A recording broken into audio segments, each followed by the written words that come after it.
Welcome to the Get Over Yourself podcast.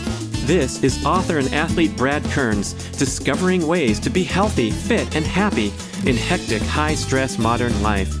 So let's slow down and take a deep breath, take a cold plunge, and expertly balance that competitive intensity with an appreciation of the journey. That's the theme of the show. Here we go.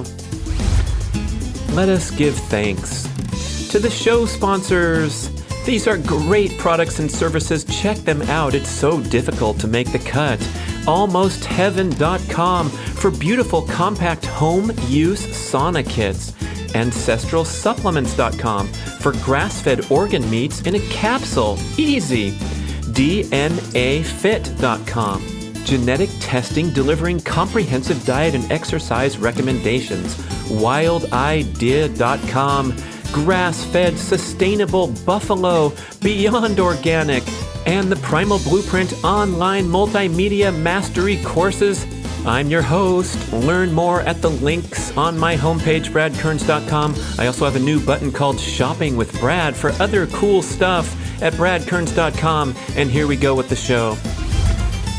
We don't want to blend praise and affection and make that affection conditional based on success. And we don't want to make praise and encouragement the same thing because, again, then your praise is insincere. If you want more people participating, then you want to give out more trophies. If your goal is to find out who's the best, now you give fewer trophies and the prizes are steeper. Oh, you wanted to join soccer because you wanted to have fun and run around and play with your kids? No, that's not good enough. You have to have a trophy. You have to have public recognition of your greatness to make that activity worth your time.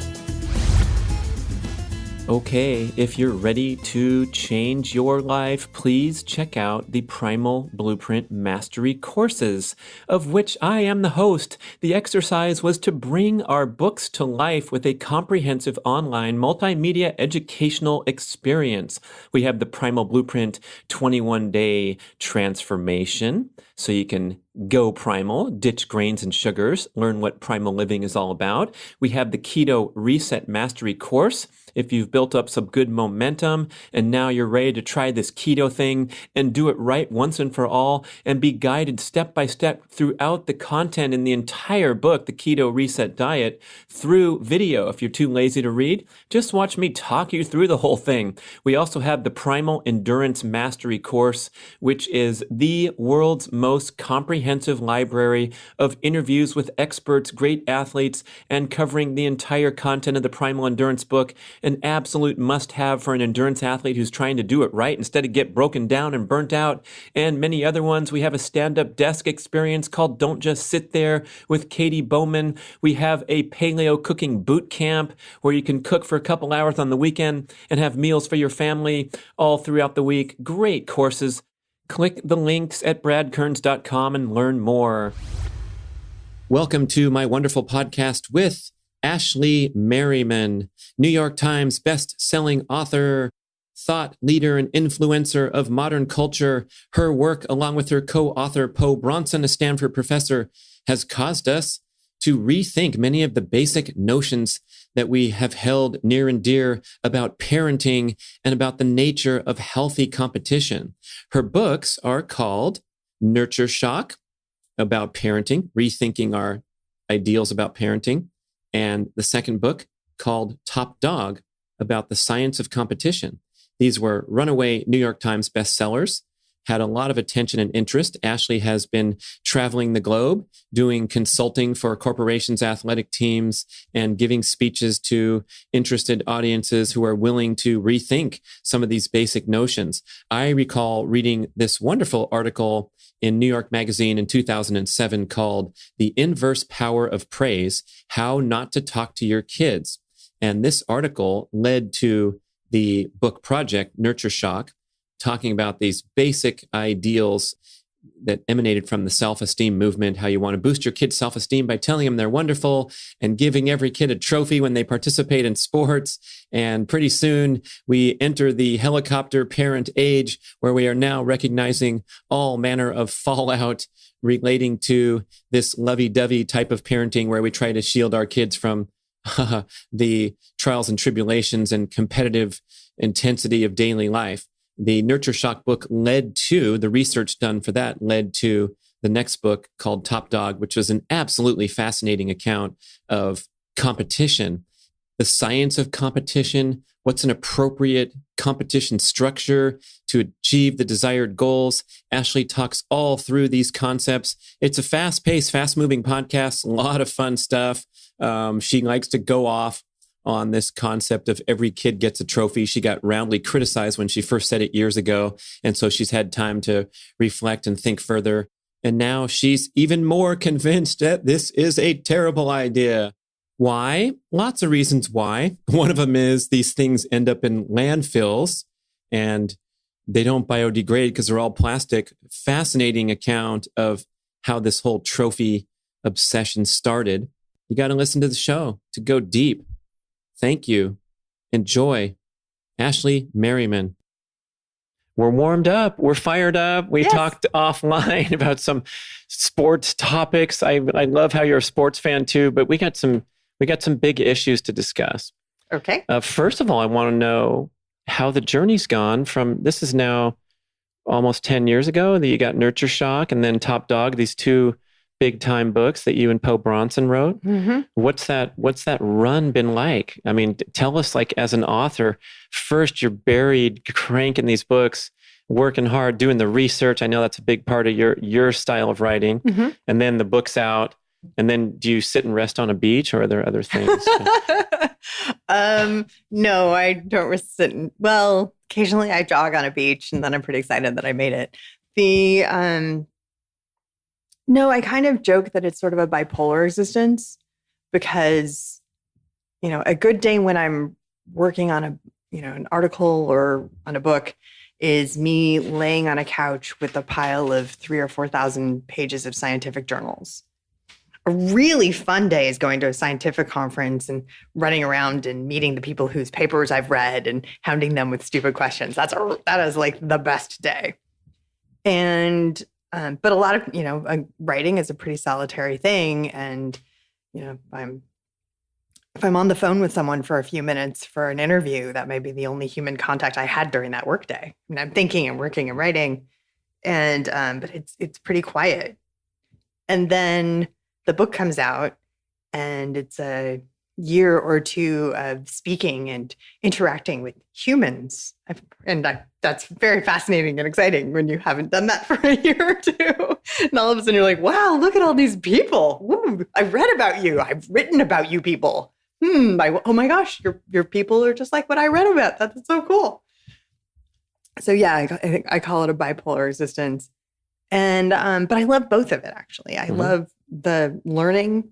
I love knowing something that I didn't even know was a possible issue the day before. And now all of a sudden my whole world looks different.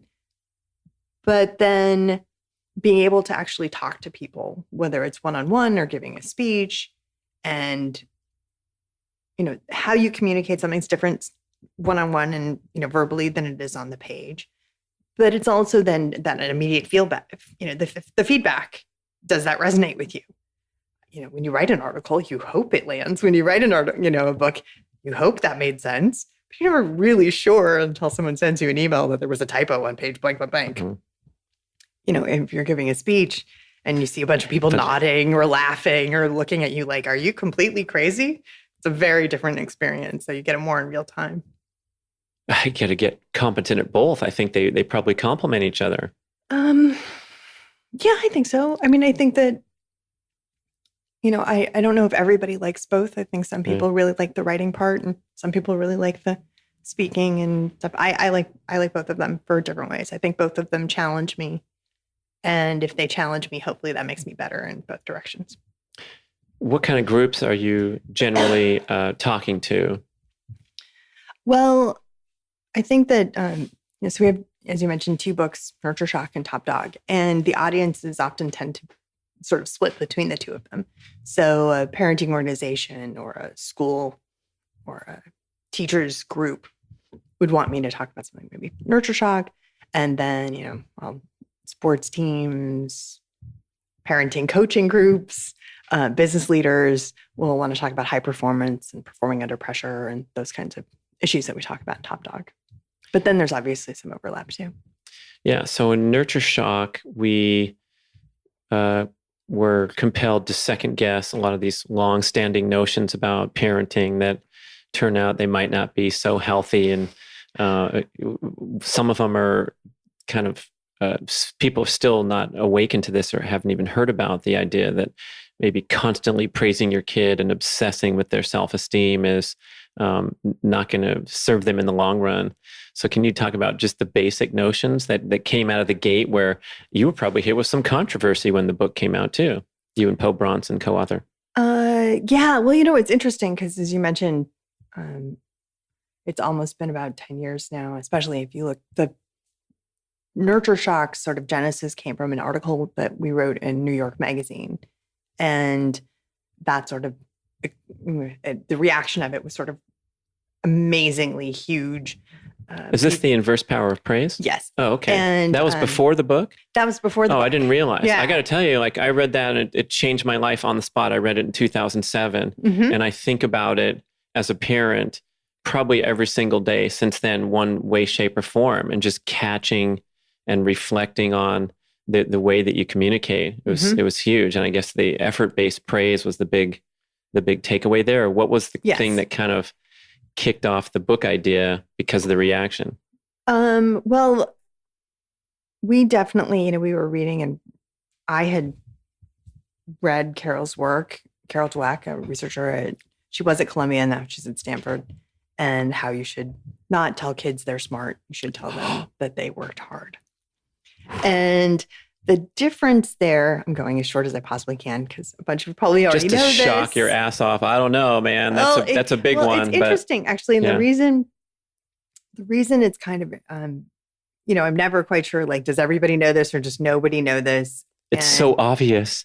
Yeah. Well, no, it's not actually that. I was at a scientific conference last year at the American Psychological Association, and two separate presenters mentioned that it can take about 10 years for a research finding to actually become widespread accepted in clinical practice.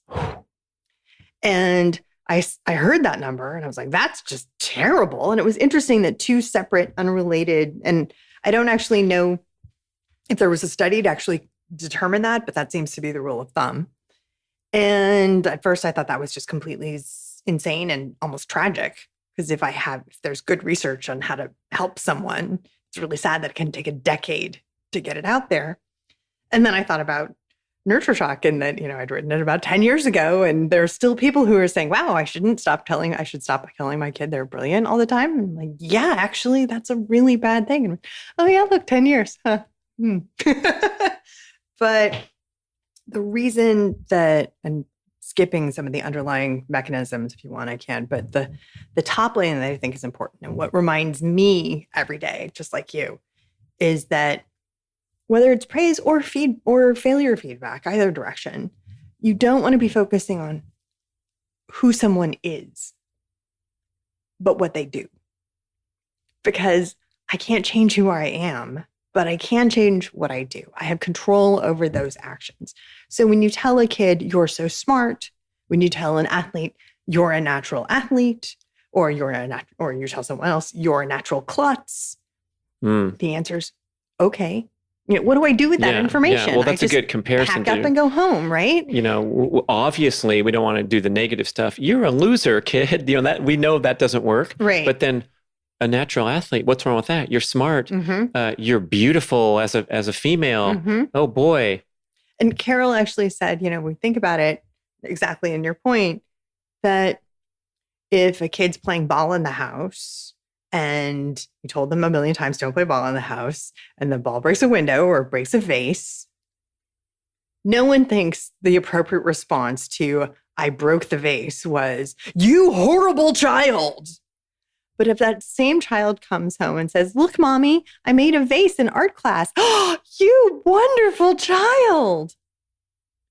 Well, no, they're not wonderful for making a vase. They're not horrible for breaking a vase. They just did something.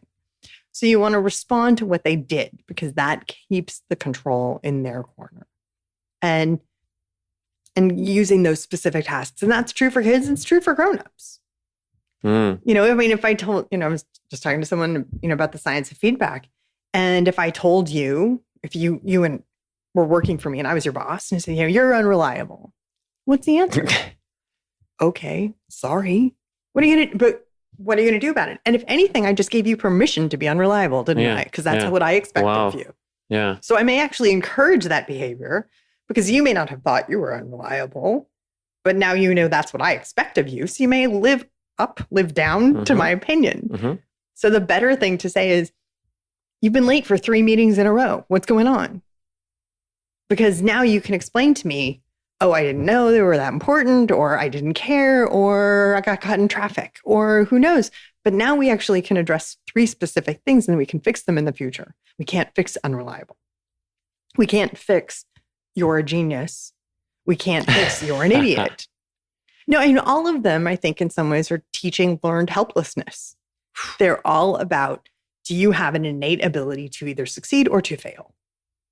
And the more we're locating on that innate ability, the more it's learned helplessness. Because, you know, like I hate, and Carol Dweck taught me this, but wow, that phrase gifted, the gifted programs are literally telling a child that your success is not up to you. It's a gift. It could be from your parents. It could be from God. It could be from the universe. But the fact that you can read so well is a gift that someone else gave you. It's not about the fact that you actually were learning vocabulary words, which is crazy. Yeah, I guess you would have to couch that, if nothing else. I mean, you know, LeBron James and people, you get these quotes and they say, you know, I'm doing the best I can with my gift. Or, you know, they feel like their destiny if they grow to be 7 feet tall. Or a kid comes out and has an extremely high IQ and is skipping grades and getting into college at 15. They understand they have a gift, but the way to kind of couch that is to say, what are you going to do with it? Exactly. Yeah. And it's not to say that people don't have different abilities and that you can recognize and absolutely you can recognize them. I mean, I know that I am not a natural athlete. The fact that I made it up here without tripping in the elevator is an achievement, but I can work with the things that don't naturally come to me. And I can also work better and harder on the things that do come to me. And in both cases, it's on me to improve. And that's where the focus needs to be, on improvement. It's not about where I am now. It's where I want to be. It's been thought that's the key to happiness too, is to focus on the effort and on improvement, regardless of your. You mean focus on the improvement? Where you rank. Yeah. You said not improvement. Oh, focusing on the effort and on improvement. Oh, on improvement. Yeah. Yeah. Well, I think that, you know, I've been trying to back off on effort just because it's an example. It's not the sine qua non. It's the example, because effort is something in theory I can control. But if you take anything too far, it can become like it's some innate ability you either have or you don't. So in the US, we're obsessed with smarts. In China, they're obsessed with effort. And effort. You have to go to school, and then you have to go to study school, and then you have to do this and you have to do that. And Flory, a couple researchers studied, and, you know, kids in China go, I don't know, I just can't work as hard as that other kid. I got to go sleep. So they're actually believing that the ability to put out effort is something that they don't have compared to the other kids who were staying up for extra study. Oh, I like that. So it's anything taken too far can be almost taught that it's an innate ability and you either have it or you don't. It's more about focused on what's on your control and can you improve it over time, and not be so worried about the result. And I tell athletes and teams that all the time, which is really funny, especially in professional teams, because they're all very clear. You know, the owner really doesn't want to hear that winning isn't important. And I always laugh and go, yeah, I know. But the thing is, it's okay if I just keep rambling. The thing is, you got to keep rambling. You're on a roll right now. Yeah. The thing is, if you focus on the result, you don't realize why you were successful. Sometimes you succeed because of dumb luck. Sometimes you succeed because the other guy had a bad day. Well, you can't count on the other guy having a bad day the next time you compete, right? And sometimes you're there just because it's easy, right? I mean, I know Olympians and professional athletes who will flip out because they won. And they knew the competition, they knew the field, they knew they were going to win. They weren't there for the win, they were there to a personal best or to qualify for the next round of the next competition. So the idea that they won means you miss the opportunity to sort of reflect on how you can improve. How did you do better? And I also think it's really important because, there are all those cliches, don't look a gift horse in the mouth, don't. A win's a win. Right. Don't fix what ain't broken, blah, blah, blah. But it's more constructive, but we naturally take apart our disasters, right? We naturally go, oh, we got to rethink how we did this. We don't want this to happen again.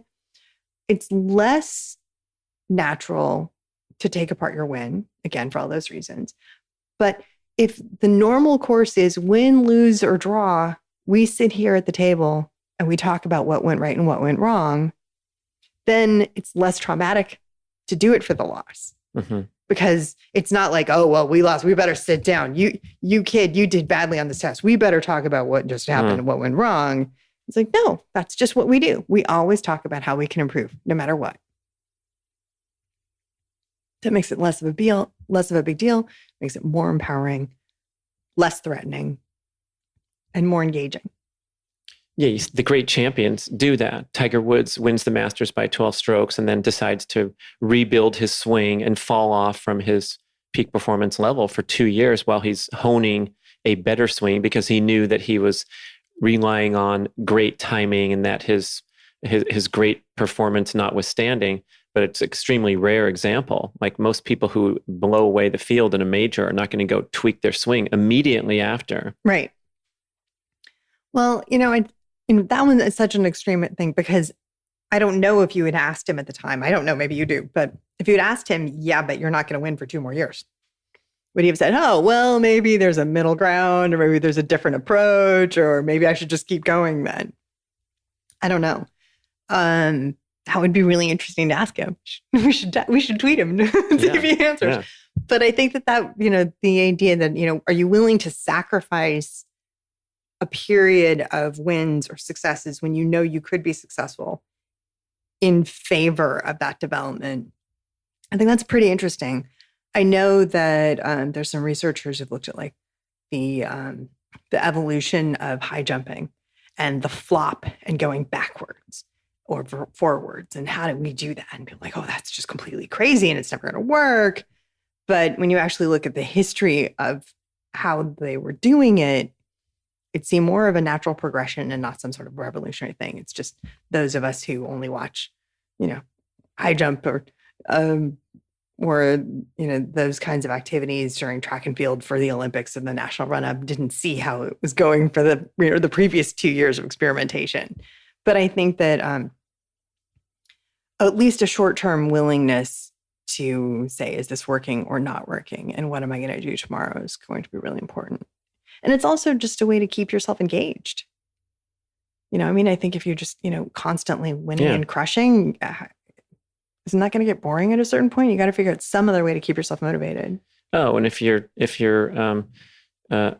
dismissing this right now, we got to go look at the youth sports scene where the parents are so obsessed with winning that they don't care about, let's say, pursuing an appropriate level of competition or giving a fair chance to all the kids to all focus on improvement. They want to stick the good players in, even at high school level where, it's no longer, those goals change a little bit from nurturing and development and positive experience to, they want to win and they want to get the best they can out of the players. But it's like, I always thought with, when they have a big lead, pull the quarterback out and put the other guy in to throw 20 passes. Because if that big guy gets injured some point during the season, you're going to hope that other guy has experience. Otherwise, the whole team's going to suffer. But routinely, they're just going for the padded wins because they'll up their rankings, like in the NCAA standings or whatever. And the obsession with winning remains. It's been 10 years, Ashley. So We gotta figure this out. Well, 10 years for me was the praise thing. The winning thing, I guess we could say, started Coming soon. Top Dog. Well, it was funny. I didn't even know we did it on purpose, but I don't think we did. There's a line in the end of the chapter in Nurtureshock on praise, where we sort of mentioned everybody gets a trophy. And it was almost sort of a rhetorical, I wonder if everyone should get a trophy. Oh, that blew up pretty big. And I didn't even realize as I was writing it, and we were going back and forth, I was just like, oh yeah, and it just moved, and we just moved on because, that it was just something we were sort of like, well, I wonder if that's consistent. And then if you think about it, in some ways, Top Dog is it's a whole book about competition. So in some ways you could almost say, well, if everybody shouldn't get a trophy, when or why should they? In some ways, maybe Top Dog answers that question that I didn't know I was asking. But even through the process of writing that book, if you had asked me during writing that book, what do you think about everybody gets a trophy programs? I'm like, yeah, I'm not so sure. I don't, there's some, I don't know. I don't think so. Now I just hate them. Oh, really? I hate them so much. And my vitriol and hatred just continues to grow with each passing day. Do tell. And it's been an amazing progression. Now I'm just so adamantly against them. And I honestly was not when I was writing Nurtureshock. I was just sort of saying, well, how do we praise kids? And I was overpraising. I don't have kids of my own, but I've run an inner city tutoring program for 20 years. And if a kid made it in the door, genius, you're amazing. And I mean, this wasn't even just some random thing. This was my conscious intent. Praise them constantly and extravagantly. And in Top Dog, it was still sort of, well, how does competition affect performance? How does it affect grown-ups? How does it affect kids? How do prizes affect performance and behavior and conduct in the moment? So I was sort of still working it out. And yeah, it wasn't until about a year after Top Dog that I just really, it all kind of came together in profound hatred of everybody gets a trophy programs. I'd rather no one get a trophy than everyone get a trophy. What does it represent when the kid finishes the season and grabs a trophy? Well, I don't have a problem with kids getting a trophy. And I don't have a problem with no one getting a trophy, like I just said. And my point is not that everything should turn out into blood sport. I am not advocating that every activity is the Hunger Games. I'm really not. I try and be a very nice person, and I really want kids to be happy and do the best they can and succeed. So so I kind of struggle. Like, people think I'm such a mean person. I'm not a monster. But there are a lot of reasons why everybody gets trophy programs are terrible ideas. One is that there was this perfect storm of three things that happened in the 70s and 80s. One was that as sort of an outgrowth of the larger political and social movements, people were trying to figure out, how do we get kids who are struggling to succeed? And the state of California actually commissioned a study on self-esteem.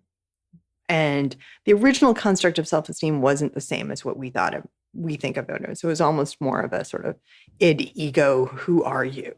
It wasn't a self-esteem means I'm great. It wasn't the Stuart Smalley, I'm wonderful in the mirror thing. But the construct pretty much came to this idea, and the psychological research and then the state task force all sort of had come up with this idea that boosting self-esteem would lead to achievement. And that self-esteem was actually the most important thing you could do for a child, build their self-esteem. So but all of that was just a theory. There was no, at that point, empirical data to support it. It was just a theory. At the same time that happened was the rise of plastic mass merchandising.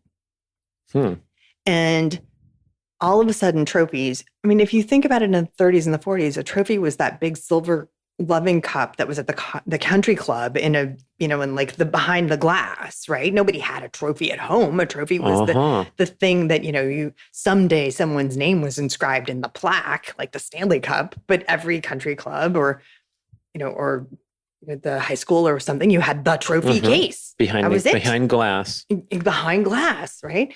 And, but you didn't have a million trophies at home because they were silver. Who could afford such a thing? But the trophy manufacturer said, we can make a bunch of these out of really cheap plastic, China. And then they started marketing those in catalogs to teachers. And the teachers who'd been just told the thing you can do most important to boost your children's lives is boost their self-esteem. Now you get a catalog saying for $1.99, you can boost your students' self-esteem. How many trophies would you like? Well, I've got 37. Exactly. So you had, and then you actually had the, state of California imprimandor. Yes, we want to boost kids' self-esteem. So you had this sort of storm of things going on, which convinced us everybody needs a trophy for everything. Everybody needs a certificate. I tried to figure out how many trophies and certificates were given. And I looked at a lot of research and I interviewed researchers. How much are we talking about? And the most accurate assessment I could get, this is a quote, millions and millions. Because if you think about it, we don't even know how many coaches are just going home and printing out 20 certificates and slapping a sticker on them. Right? There's no way to even know that part. Pretty much every kid who has played a sport in the last 50 years has received a trophy at the end of the season. It's expected. Right. It's a line item on the registration fee. Jersey, socks, trophy. Yes. Pizza. Yeah. And that was all long scene setting. Sorry about that. But so now you guys know where we got. But now why do I hate them so much? Well, so many reasons. One is, and it's not like, the kid just got, one trophy. Like you said, every kid gets a trophy for everything, right? I mean, I was ranting on a radio station and someone called in and his kid had gotten 7 participation trophies for a karate tournament that he was in the weekend before. He got a participation trophy for every single activity he had done that day. He didn't win any of them, but he got a medal 7 times that day. He's blinged out. Right? So we're not talking about just, the one. This isn't like a kid trophy version of Rudy where, I've been trying my whole life and I finally get one trophy. No, every few months you're getting trophies. Every activity you're getting trophies. And I think over time, what this is actually saying in a cumulative effect is nothing is worth doing unless you win. Don't even come home without a trophy. So rather than ratcheting down our expectations, hey, don't worry about it, you're getting a trophy, which is, I think, that what people think, what we're really saying is, no, you must get a trophy. Oh, you wanted to join soccer because you wanted to have fun and run around and play with your kids. No, that's not good enough. You have to have a trophy. You have to have public recognition of your greatness to make that activity worth your time. So I think that's pretty destructive because some of the best things in the world we do not because of public recognition. We do them because it's the right thing to do, or because we love it, or we believe in it, not because we're going to get, yay, that was so great. So that's one problem. Another problem is we already talked about the importance of improvement. If you have to be a winner, what's the incentive of improving? The result is still the same. You get the same exact trophy, win, lose, or draw. There's no need for aspiration. There's no, wow, this is important to me. I'm going to work really hard and win the trophy. So if anything, working hard, there's actually a disincentive. So jumping in quick. Sure. You're okay with the winning team in the league getting trophies? Absolutely. Listen to that. I said you. Yeah. And I don't even Or care. the MVP, the kid who's awarded hardest trying in practice. Absolutely. Trophy for him. Sure. Trophy for the MVP. Sure. Trophy for most improved. The other 14 kids clap and celebrate. Or the Grantland Rice I'd like a Grantland Rice trophy. The kid who stays, came early for practice and helped set up for everybody else. The person who shows the most character, those are the ones that always go viral, right? The guy who's running a marathon and carries someone across. Like, now that's real competition. That's sportsmanship. Oh, please give that person a trophy. Please give that kid a trophy. And speaking of which, I actually make a point of doing this, so it's not just some random thing I can brag on podcasts. I talk to Olympic coaches about this. When you win an Olympic medal, you get a kiss on the cheek, maybe two, depending on what country you're in. You get flowers, you get a teddy bear, you get a medal. They congratulate you, they sing songs, they play the anthem. You know what they don't do? They don't say, now, remember, it's not if you won or lost, it's just how you played the game. We only tell that to the losers. Oof. We should actually be telling that to the Olympians. We should be reminding them. That's the Olympic motto. That is the Olympic motto. The important thing is not to win, but to take part. Absolutely. And the effort and the achievement and the nobility of the sport, it's not the outcome, but we don't tell that to the winners. And, there's a lot of hoopla going on. So I get that. Maybe it would be nice in the locker room with the coaches afterwards to say, you were so excited and you got a world record, but I also want you to know how much heart you put into this and how you encourage your team members. And that means as much to me as your outcome. That would be lovely. And I think there's some coaches who probably do that. But going back to, it's not if you win or lose, we only tell that to the losers. If your kid came home with a trophy every day this week, when did you tell them? It doesn't matter if you won or lost. It's how you played the game. We didn't, because they never lost. So it never came up. It was never an issue. So we're never telling kids that what's important isn't the outcome, it's the character. But if you ask, I think most people want character more than anything, right? So you get this thing where everyone feels like they have to be publicly rewarded. Everyone has to be applauded. How I get there doesn't matter. And the super dark version of this, and what's interesting when we talk about, the responses to winning and losing, and the good winner is a good loser. Because the good winner says, well, it wasn't just me, it was my team, it was my coach. And the bad winner says, well, he outplayed me today. She did really well today. Congratulations to her. I'm going to get her next time because she's inspired me to work harder. The bad loser is the bad winner.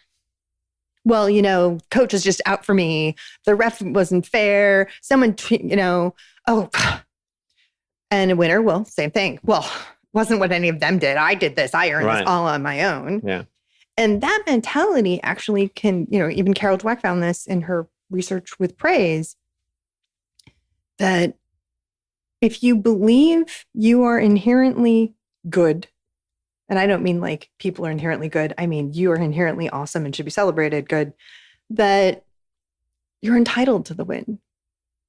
And if you're entitled to the win, it doesn't matter how you got there. Even cheating is okay because, well, yeah, I broke the rules, but it's really not a reflection on me that I broke the rules. It's about you who are putting these rules in my way. Because if you understood my greatness, we would have realized that I already got the trophy before we started. If I'd tried harder, I really would have, but I didn't feel like it, so I cheated. Well, I didn't need to because the outcome is still the same. Right. I was supposed to win. I am ordained to win because of my greatness. And again, life's not about any of that. So why are we teaching our kids that? And you mentioned about it's the line item and the budget, and you're absolutely correct. I'll give one more thing and then I will shut up about everybody gets a trophy unless you ask me more. But I did an analysis myself because I'm not a scientist, but I do a lot of research for reporting. And I went through a couple thousand, everyone I could find, AYSO budgets. Because a lot of people put them on their website, for fundraisers. And so I read thousands of Little League budgets, AYSO budgets. I wanted to know how much money people were really spending. The industry, they call it the award and recognition industry. That's what it's called. It's a $3 billion a year industry in the United States and Canada. I was like, well, yeah, but what does that word, mean for a team? I mean, that's a ridiculous amount, $3 billion, right? But I looked at the budgets and a lot of teams were spending more on trophies than they were on equipment. They were spending more money on trophies than they were on coach training or player training. And if you looked the other big expenses and what they're putting their money on, trophies, team picture, and uniforms. And to me, collectively, the idea is this team values looking like a winner, but not actually giving you the skills to succeed. And I would much rather not give any kid a trophy and buy all of those kids a soccer ball. Spend an extra 50 cents, put the name of the team on it. At the end of the year, everybody gets a soccer ball. And you say, at the banquet, and you say, loved having you on the team. Can't wait for you to be on the team next season. Here's a ball to play and enjoy and think about us when you're gone. We'll see you in a couple months. Right? And, I've had parents say, oh, but my kid loves the trophy. Like, your 5-year-old does not love the trophy. They want something to play with. You told them that the trophy was awesome, so they believed you. And it's shiny and it's pretty, okay. But they really just want a toy. They're 5. So just give them a toy. Yeah, I'm starting to see the parents clouding this picture. Oh, and the trophy could be more about the parent than the kid. I mean, my kid.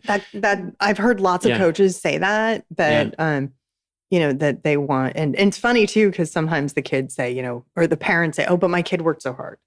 Like, no, your kid ran around for 2 hours and played. You worked hard because you left work early to plan a carpool.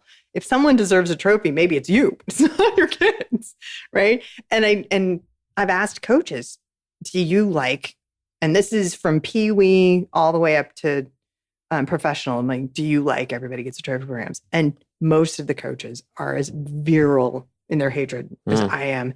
And when I ask the, actual coaches of youth teams, you hate it. Why do you keep doing it? Oh, well, the parents would leave and go to someone else's team. So they're not doing it because they believe it. They're just doing it to preserve their cultural pressure, market share. Well, back to the article and the content in Nurtureshock, I'm remembering that the best athlete gets a very profound message of that very early on. The most attractive female starts to trade on that at a very young age. In other words, they probably don't need that reinforcement. The best athlete doesn't need to get the MVP trophy. He knows about the 34 touchdowns he scored. Well, that's interesting. And that was another reason why I didn't want to immediately jump into just, I hate trophies. I don't mean now, because now I obviously do. I mean, over the course of, it's been 10 years. Why did it take me so long? Because now it all seems pretty obvious to me. But the award and recognition, not the industry, but the value of it. So your true novice doesn't want a trophy. They don't want anything because we're starting to narrow down the deserving trophy field. That's right. Well, so the true novice is, the kid, whether you're talking about a grown-up at work, it's their first day on the job, or you're talking about a 3 or 4-year-old who's never swung a bat before, never been on a pitch before. They're just trying to figure out what it is they're supposed to do. What are the rules? What do I need to do to succeed? Do I even like this? And then if you add trophies, if you add scores, if you add judging on top of it, it's just too much pressure. One of my favorite experiments to sort of explain this was Roy Baumeister had college students playing a driving video game. And, college students playing a video game, you can imagine they're completely locked in, they're completely successful. And then a, grad student Confederate would walk in and go, wow, that's a really high score. And they immediately stop and crash. Because they're no longer paying attention to the video game. They're paying attention to the fact that someone's watching them pay attention to the video game. And that split in attention, someone's watching me and I'm now performing for them as opposed to being engaged in the moment, changes your performance, obviously. So a true novice, a little kid running around and parents are, screaming, go this way, don't go that way. Well, now they're going to start second guessing themselves and wondering what their coaching from the stands is about. I hate silent Saturdays, by the way, just FYI. Oh, really? Oh, yeah. Well, that's just as much artificial not praise, right? That's the don't yell, the overstatement of, goodness and badness, right? I think, screaming instructions from the sidelines is bad, but if you're genuinely happy and excited and encouraging someone to just sit there and stare at you, that's what researchers do to test anxiety is they give people like a task and do it in front of an audience that's instructed not to respond. And it just, the stress level goes through the roof. Oh, silent Saturdays, no one's allowed to yell at all? No one's allowed to cheer at all. Because when I was coaching, I would have silent Saturdays to the other dads saying that there's only one coach allowed because we can't have instruction. No, to go, this is silent Saturday for you, Saturday dude. Is like no one in the crowd is supposed to cheer. Oh, that's funny. It's awful. Yeah. Oh my God. I've never been to one, but I have heard people who were at them and they're told, you're not allowed to cheer your kid the whole game. You're supposed to be quiet. I mean, you can get rid of the negative stuff and allow to cheer. I mean, I said that very same thing. Absolutely, yeah. Don't coach, but cheer all you want. Sure. Yeah. Absolutely. So your novice, again, just let them learn. Just give them time to understand if they enjoy it. Now, you're a true elite, you're an expert. They're less interested in the actual medal because as you rightly said, they know what they've achieved, right? And my guess is they probably won a lot of them. I was, USA Swimming's nationals were in Irvine just a couple weeks ago. And there were a lot of younger new athletes, but the previous, so 4 years ago, the Irvine had the US nationals, and people in the pool that year were Michael Phelps, Ryan Lochte, Cullen Jones, people who have more national championships than just historic levels. And those senior athletes who had 1 million national medals were handing them out to the kids in the crowd. Wow. I mean, literally, like they would do the medal stand and then they would walk over and then they would just throw the medal. And the kids were thrilled. And they got that record, they got what they needed to, but the actual medal wasn't so important, but they thought it could inspire some of the little kids. So they were passing them out. It was really kind of amazing to see these kids crying. And they're so the medal excited. that I caught is not mine. I didn't earn it, but it represents something that I can work toward. So absolutely. It's a connection. It's not like they're saying, what's your name and giving a blank medal to some kid, Right. And that medal meant something. It was a national championship medal. It's a real medal. Yeah. So I thought that was amazing. I was near tears every time it happened, and it happened all week. But so your true elite performer, their competition is themselves, right? Their personal best. What can they achieve? And the medal itself, the physical trophy, can be a reminder of that, but it's still not the goal. The goal, it's different. Mm-hmm. Where the competition is really important, and where in terms of the prize itself is really important, is actually then that intermediate stage. Because there, what you're trying to do is you're trying to test yourself to prove if you are as good as you think you are. Right? I've mastered the basics. I've mastered the rules. I think I'm ready to play. But now the only way, if I really know if I'm good, is I'm going to have to play against you and see if I win. So it's that intermediate stage when trophies are important, because they are that sort of test. Is this worth continuing? Should I sign up for the travel soccer league? Should I continue all of this? Or maybe I should just, focus on a different activity or something like that. So that's when the medals have the most salience, that physical piece. Oh, but should they be for the top finishers only? Well, is that what you're saying? Like the Olympics has gold, silver, and bronze. There's not paper for 7th place. Right. And that's what's so special about the Olympics and everyone striving for a medal. Well, I think this is really interesting to me, because before I actually started studying this and for Top Dog, I always thought of competition from the perspective of the competitor. And if you think about it from the perspective of the organizer of the competition, it's a completely different thing. What is the goal of the competition? If the goal of the competition is to increase community health, so we're going to have a 5K. Well, a 5K, I know marathoners who say they hate giving out medals for 5Ks because they think that's a participation trophy that's meaningless, and you should really only give them to winners of marathons, or at least marathons. We know it's a thing. I've run some 5Ks and they hand me medals, and I always laugh and I'm like, should I take this or not? I don't know. Oh, wait, it's also it's a bottle opener and a medal. So, okay, that had some use. I'll take that. But if you think about it again from the organizer, or if it's a fundraiser, right? My goal is to get many people involved. So now I want more people to get trophies, because they know that they don't have to be an elite performer, but they're likely of succeeding. I think that the 5Ks, again, there you get a little bit of a trophy culture because now you've got this sort of... It's a finisher medal. Well, but you get totally expected. And it's competition, right? Because now they have like fancier medals and you also get a t-shirt and you get a package and blah, blah, blah, blah. But I guess in some ways we can say you achieved because you actually only get the medal if you finished, if you quit. Right. And hopefully you don't. Yeah. If you dropped out at the race, you don't get it, hopefully. We don't know what that represents to the individual person. And that person may have been working for a year to get that, they just got their hip replaced and they rehabbed and they got a finisher medal and they're crying at the finish. And they're so proud. And the winner's giving his medal out to some kid. So, well, but they're not competing against each other. So, so I'm actually I understand their objections for the professional and elite runners in terms of everybody getting a trophy, or a medal for a 5K. But I understand why that might be there. But again, focusing on the difference, right? So the organizer, whether it's for raising money for a charity or I just want my community to be more fit, you're going to want more prizes because you want everyone to think I've got a chance of succeeding. Right. I know I'm not a young whippersnapper and I'm not much of an athlete. And I find out there's only one medal at a 5K and it's, it's a trip a prize of a trip to Hong Kong. And I'm like, yeah, but every elite runner in California is going to be running that. Why? I'm not going to go to that. I'm just going to be an embarrassment. No. At least a third of people are getting a prize. That seems to actually be the number, not for a 5K, but sort of competitions. 30% sounds like a pretty good ratio because it seems like it's doable, right? But so if you want more people participating, then you want to give out more trophies.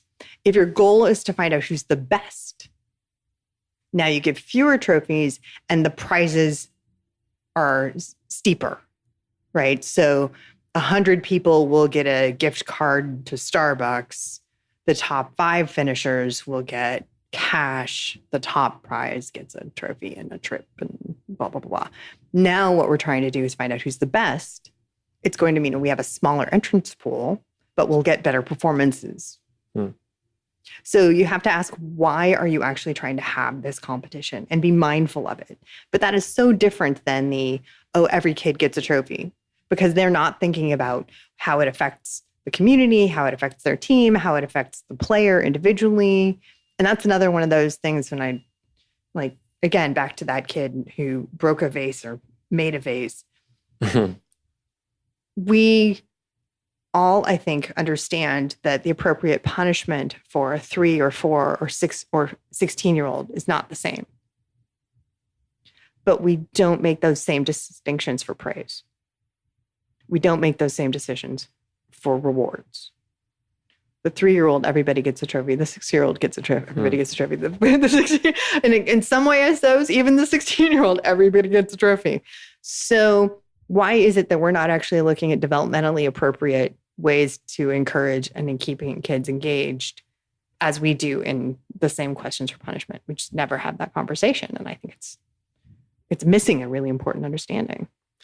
Would you kind of heighten the stakes of the competition as the kid gets older, just so they can understand what the real world's all about? And well, I'm not into demoralizing kids, and I don't think life's tough kind of thing.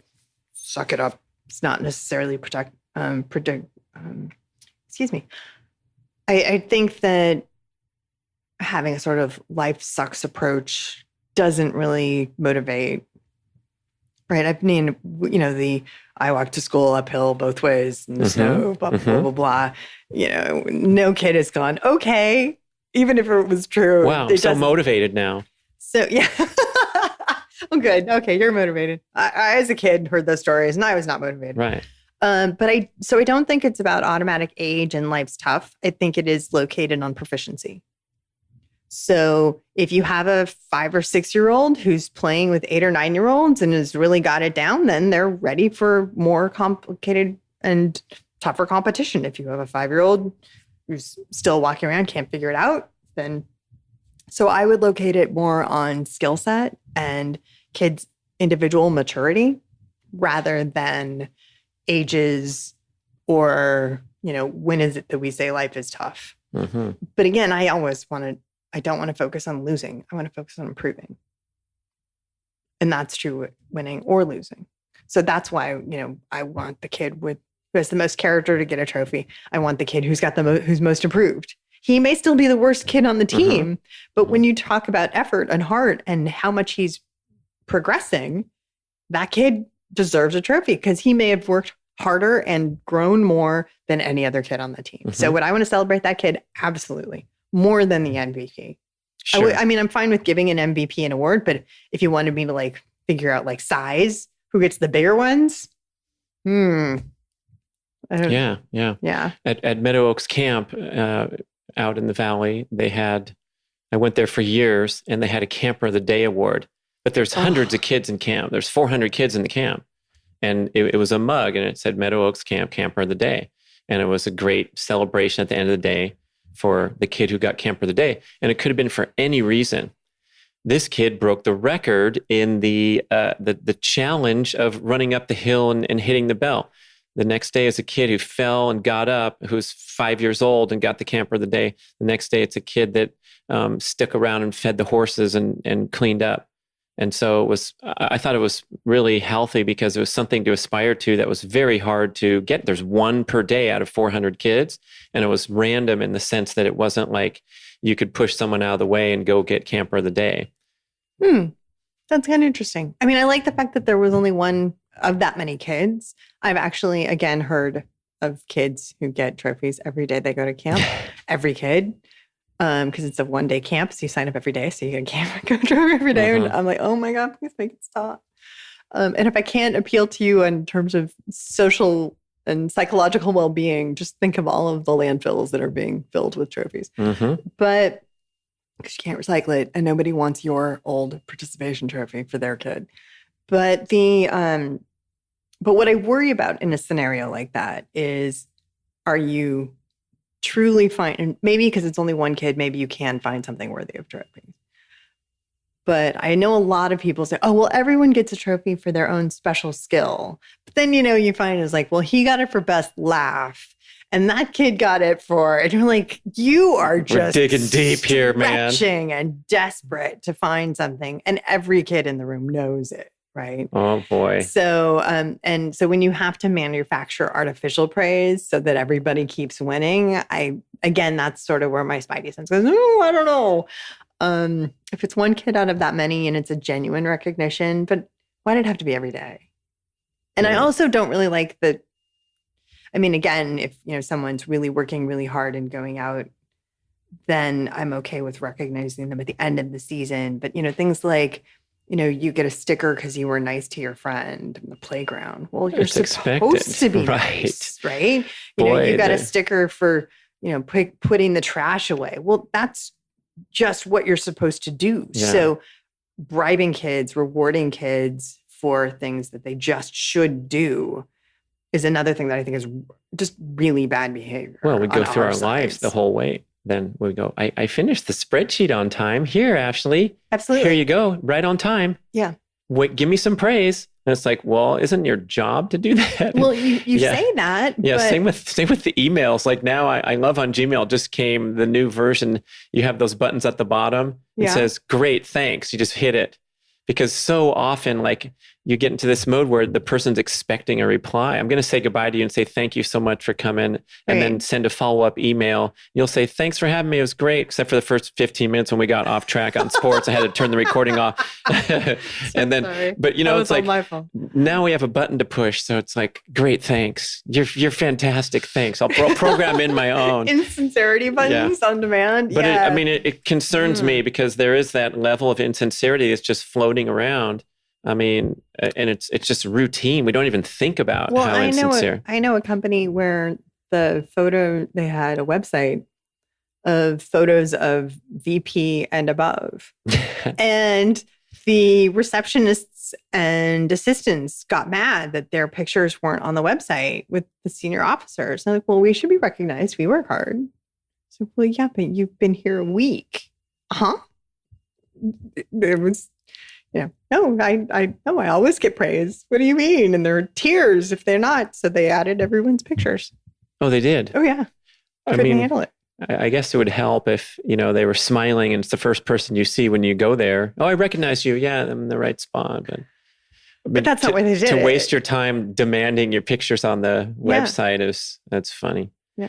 The other thing that stuck with me that I changed on the spot in 2007 is this concept where you say to the kid, "I'm proud of you," and the idea that once you say that, it kind of takes the ownership, or it parcels out the ownership of something that they did that they should be proud of themselves, that they accomplished. And now they're becoming a show pony for the parent. I don't know if I put this together with some of the stuff you wrote and other things, but I thought about it and I hear it so often that I'm so proud of my kid. He got into UCLA and he's studying there now. It's like, wait a second, I didn't help him study, nor did I have anything to do with it except for write some checks. So he should be proud of himself. He worked really hard, but why should I say it in that terminology that I'm proud of you? Like you're now making the family name proud or some such bullshit like that, which I think can have a negative repercussion in the event that, let's say he didn't get into UCLA, which he didn't at first. I was still proud of him for applying and trying, I felt like he still should be proud of himself for putting that app in, going all out. Too bad you didn't get accepted. But if we can kind of transcend this, it seems like it's attached to results when you say, "I'm proud of you for this, I'm proud of you for that." Well, I think it's really interesting. And some of what you mentioned, I think, came from other people, so I don't want to take credit for their work. Some of it I can see where it came from. There's overlaps in what we wrote about as well. I make up a lot of shit too. So there's three elements here. There's your stuff, other people's work, and then Brad making shit up. No, I mean, I can see where the connections are. I think that one thing that's important to understand about whether it's praise or affection, a lot of times when I first asked about, was there pushback? Oh, was there pushback? And I heard people say things like, when I'd say, "Don't praise your kids for being smart," they'd say, "I'll tell my kids how much I love them any darn time." And I said, I did not say anything about expressions of love or affection or warmth. I absolutely think you should tell your kids you love them all the time. And I've never said anything to the contrary. What I have said, if we relate it back to praise, is, "Oh, you got such a good grade. I love you so much." The connection between the two indicates that your love is conditional, because you got a good grade and I love you. Tomorrow you bomb the quiz. "Oh, I don't love you quite so much today, kid." Right? That I have a problem with. You got to separate those. You've got to separate praise and encouragement. Praise is recognition for something that actually happened. Encouragement is, "You can do it." And that's another thing we commonly blend. We blend praise and encouragement. How so? "Oh my gosh, you did so well and you're going to do even better next time." Now let me translate that for you. "What you did today was subpar, and the only reason I'm even acknowledging it is because you will do better next time." So my praise was conditional on the fact that I expect more. That's not genuine praise. And that's not genuine encouragement either.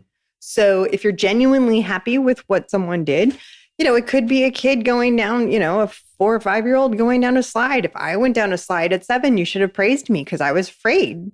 And that took courage on my part.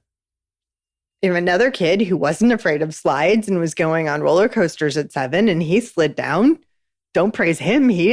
There was no achievement. He just did something he liked to do, right? So we got to recognize where the kid is and where the grown-up is, and that's what the appropriate thing is. But so we don't want to blend praise and affection and make that affection conditional based on success.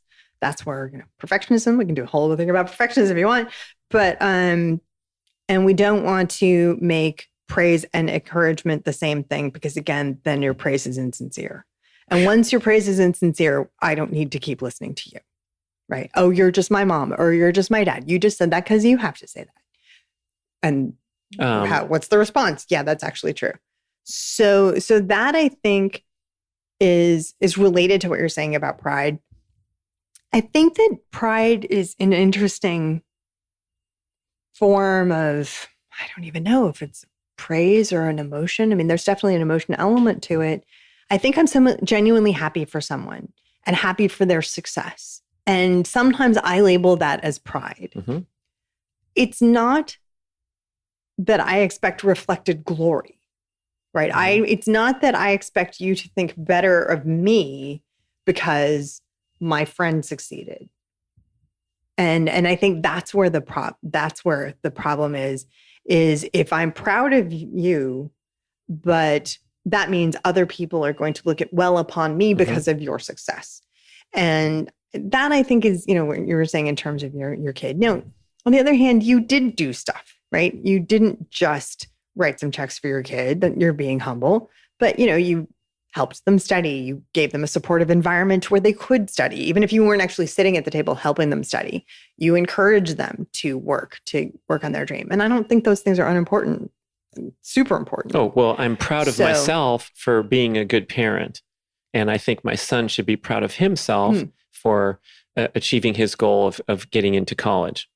But that's those separate and distinct things. Because the reason this has taken me 10 years to absorb all this messaging from parents, and you see this direct connection where they are living through their kids as this helicopter parent role. Definitely. And oh my gosh, especially in the sporting example, but even in the career where the kid's freaking 30 years old and they're still bragging about their promotion at the thing and taking almost too much credit for it, or something's a little twisty there where it's not pure and just celebratory. Yeah, well, it's interesting. Just in the past couple of weeks, you're hitting me where I live, because I've been feeling very proud of a couple of my friends' achievement. And in both cases, two of them specifically, I told them, I have no right to feel this, but I feel so proud of you. And I'm like, and I'm sure that sounds ridiculously presumptuous, but I just want you to know that I'm so happy for you. And I felt proud, even though I had literally nothing to do with their success. You're proud to know them. I was proud to see them achieve their dreams. Yeah. But again, it's still weird that it's pride per se. But it does feel like pride, not just pure happy. There's something in it. So I apologize if it seems presumptuous and but it just means I'm really happy for you. The helicoptering thing, I actually, as much as I'm against it, I try and understand it, because there was actually recently a really great article in the New York Times about parenting out of fear. And I think that's absolutely true. And if anyone hasn't read it, go read it. It's pretty great. And I'm not going to state her thesis beyond, you probably can tell it's parenting out of fear. But I'll add my own take, which is where I think some of the fear comes from. There was a study that was published a few years ago in the National Bureau of Economic Research called The Rugrat Race, which I love so much. Oh, what a great title. Applying for the preschools and stuff? Yes. Yeah, I remember that. And what they did is they looked at, so there was, the famous baby boomers was an actual thing, right? We called them boomers, but it was a post-World War II baby boom. There were more babies. So the baby boomers, as they grew up, had kids, which caused a boomlet. So it wasn't as big as the baby boom because it was spread over time, but there was an increase in children. And that's when you suddenly started hearing, there's no room for my 3-year-old at preschool. I had to apply before I was pregnant, and I'm on the waiting list. Still haven't had the baby, but I'm on the waiting list. And if the preschools are oversubscribed and the schools are oversubscribed, then, well, obviously the colleges are going to be oversubscribed, because I'm not going to, it's not like we're culling the herd. The same number of kids are going to be going through all the way. And so basically, if my kid doesn't get into the right preschool at 3, there's no shot at them getting into Harvard. And that became sort of the catastrophic version of it. But it could have been, there's no chance of my kid getting in their dream school, whatever the school is, or anything. And when that happened, the NBER researchers concluded that, especially among affluent moms specifically, increased their child rearing by 8 hours per week. So they took it out of personal care, they took it out of sleep, they took it out of time hanging out with friends or going to a movie or whatever. Most of it, I think, was sleep.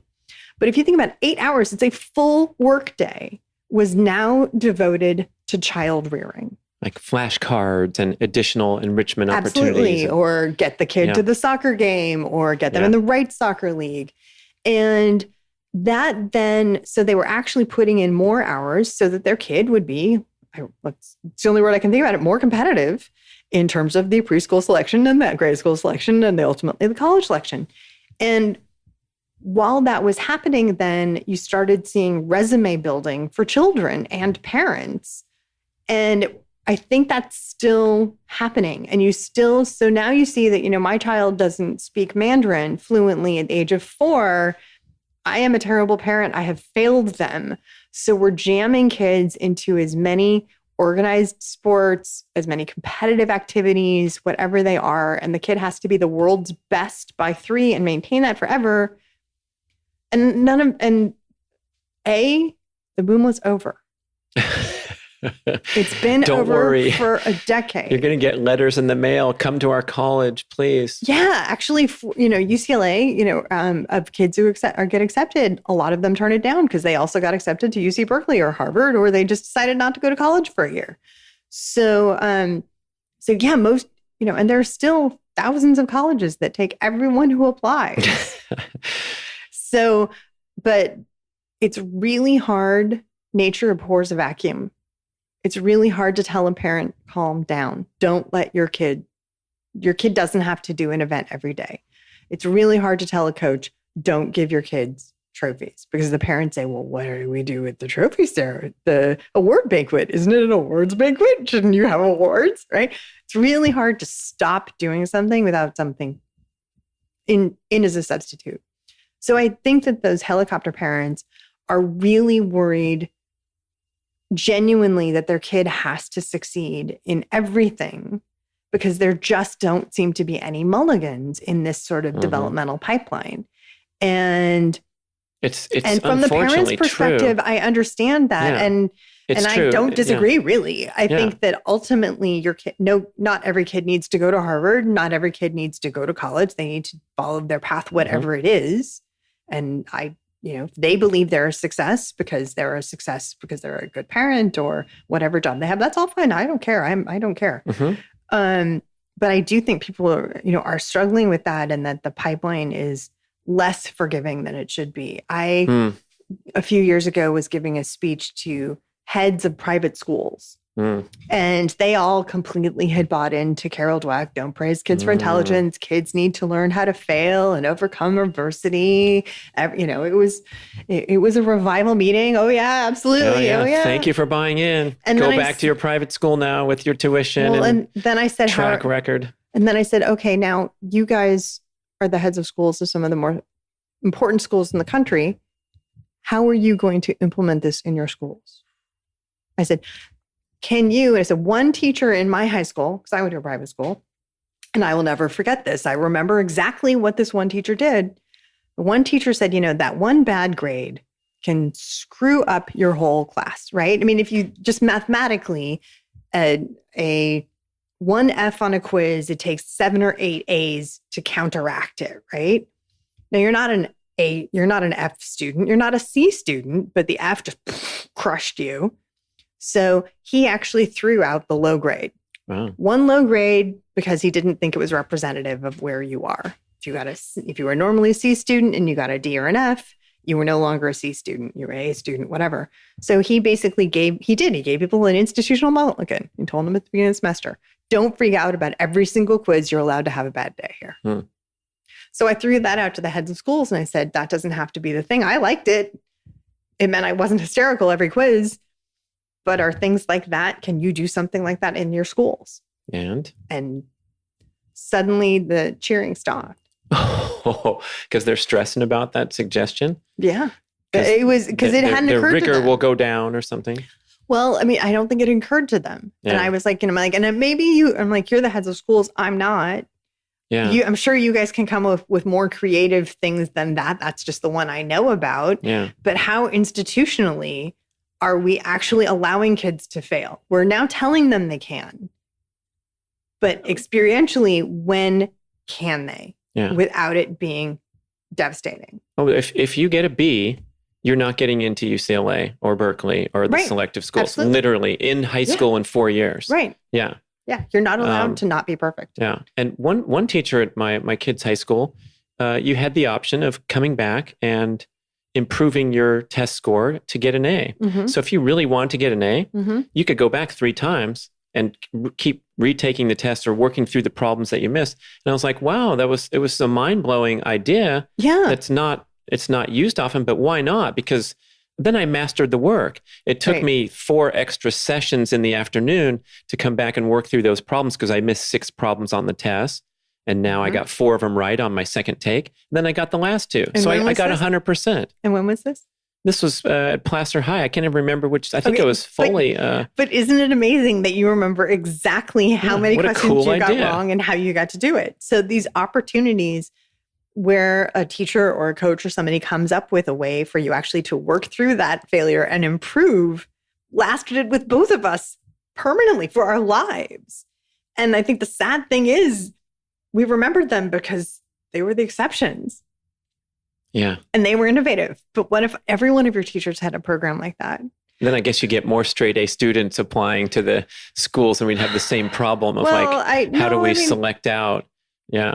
Well, I mean, that's a topic for a different podcast. Yeah. But I think that, so I do try and be, understand the helicopter parents, but I really do. Yeah. But I want them to understand how much it potentially can be hurting their kids. And there's now actual studies looking longitudinally at parents who were more intrusive, more actively supervising and monitoring and fixing mistakes, and that their kids really are struggling in college years later because they are now expecting either that praise or that constant monitoring or fixing their mistakes for them. So I understand it's hard, and I'm sympathetic, but it doesn't mean you can't. You still got to do better. We got to do better. Ashley, I think that's a nice place to pick up a whole new show on helicopter parenting. I appreciate your empathy so much instead of going out on the attack because I'm trying not to be one myself. I'm seeing all these cultural influences where, if I have a hands-off approach, my kid's going to get left behind, and these things kick in when you want to buy in, like the headmasters of the schools. So it's a tough battle, but. Well, nice, sensitive. You dispensed your feedback with loving kindness, which is also part of your work. You can say anything you want to your kid, but make sure it's with loving kindness. Great stuff. Yeah, well, I mean, I think that we all want our kids to do better, and the real problem is when we forget that, and whether it becomes about I get recognition because my kids were successful, then that's a problem. If it's no, I really want, the best for my kids, I think that's a noble thing. It doesn't mean we can't do it better. That's all. Dun, dun, dun. Ashley Merryman, thank you so much. Go get Top Dog and Nurtureshock, people, especially if you're a parent or if you're a competitor of any kind. Dig into Top Dog. Love those insights about, I'll just leave us with one, was the, you rise to the level, you rise above with competition helps you rise to the next level, but only if it's just a little bit better, not a whole crap ton better, because then you get discouraged. Right. So the ideal situation is playing with people that are just a little better than you. Just a little better. Love that. Because then you have a goal, but it's something that seems attainable. And that person is probably feeling that way about you. So the two of you will both sort of make each other better. Right on. Here we go. Thank you for listening. Thank you for listening to the show. We would love your feedback at getoveryourselfpodcast@gmail.com. And we would also love if you could leave a rating and a review on iTunes or wherever you listen to podcasts. I know it's a hassle. You have to go to desktop iTunes, click on the tab that says ratings and reviews, and then click to rate the show anywhere from 5 to 5 stars. And it really helps spread the word so more people can find the show and get over themselves, because they need to. Thanks for doing it. Hey, how about a backwards commercial? Are you ready? So, go to Organifishop.com and enter the discount code B.rad for 20% off your order. That's ORGANIFI shop.com. Why? would I do something as silly as a backwards commercial?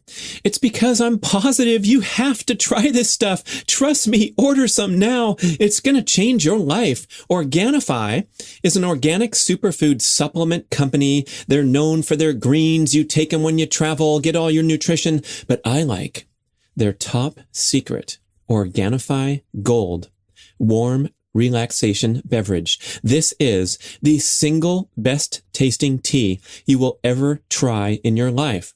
So if you want something soothing, delicious, nutritious at the end of your busy, productive day, pour yourself a scoop of Organifi Gold. What's in there? Turmeric, the anti-inflammatory superstar, is the base. And then, listen to this, smooth coconut milk, cinnamon, ginger, lemon balm, and 2 super mushrooms. It's legit. It's delicious. Check it all out at OrganifiShop.com. And don't forget to put in B.rad for 20% off. Try Organifi Gold. If you're not totally satisfied, send it back to me and I'll keep it.